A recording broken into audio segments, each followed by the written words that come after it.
right, Domenico's on the wharf right there for y'all. Looking really good. Look, you can see a little animal. We have little animal friends. I think that's an otter. We got some little birds, some little ducks or some sort. But very cool that we have friends with us on the camera this morning. Love that. I love when that happens. Not quite sea lions, though. If we're going to bring it back, you know, it's all coming back to what we were talking about before. But things looking pretty good out there. It's a little cloudy. You can see a little bit of patchy fog hanging out, and that's really going to be the theme for the rest of the day. But to see what those clouds are doing really more, taking a look at our futurecast, and you can see that storm is going to be coming in a little bit, but with that storm, what it's really going to bring is mostly dry lightning, maybe a little bit of rain, but not too much to be worried about. And as we go into this afternoon, into this evening, you'll see that that will really reach more of the Morgan Hill area, a little bit in Hollister, with cloud coverage really staying widespread throughout our area for the most part. But as we go into tomorrow, you'll see that that storm will mostly pass by and go through as we go into tomorrow morning. But by tomorrow morning, that should be mostly clear,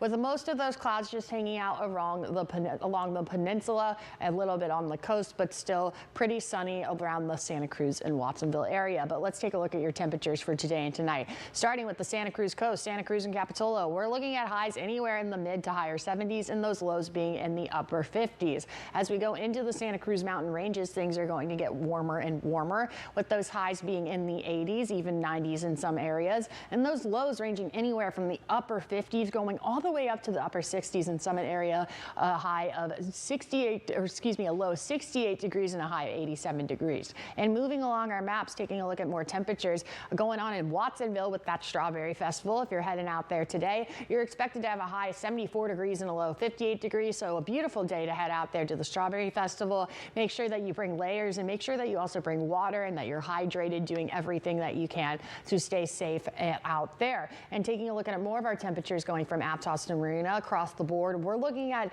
lows being anywhere in the mid to upper 50s and those highs being anywhere in the mid 60s, ranging all the way up to the mid 70s. And locally right here in Salinas, we'll be looking at a high of 72 degrees and a low of 57 degrees. It's going to be a nice one out there today. But where it's going to be the coolest, that's going to be along the peninsula, as we're looking at temperatures across the board, anywhere in our highs being in the 60s and our lows being in the mid to upper 50s. And as we go looking more at our temperatures along our maps, we're going to go to Big Sur, to Carmel Valley, into the Salinas Valley. Let's start with Big Sur, looking at a high of 77 degrees there, a low of 68 degrees. Carmel Valley, it's going to be a little bit warmer with that high of 80 degrees and a little bit cooler with that low of 60 degrees. And as we go into the Salinas Valley, that's where things get warmer and warmer and warmer. As we go all the way inland, that's where you'll be seeing triple digits as our highs in some of our areas today. But for our 7-day forecast for our coastal areas, things are looking pretty nice, with those highs being anywhere in the 60s and those lows being anywhere in the 50s. And for our inland areas, those highs are going to be more in the 80s, reaching some of the 90s into next week, and those lows being anywhere in the lower 60s, dropping all the way down to the mid 50s.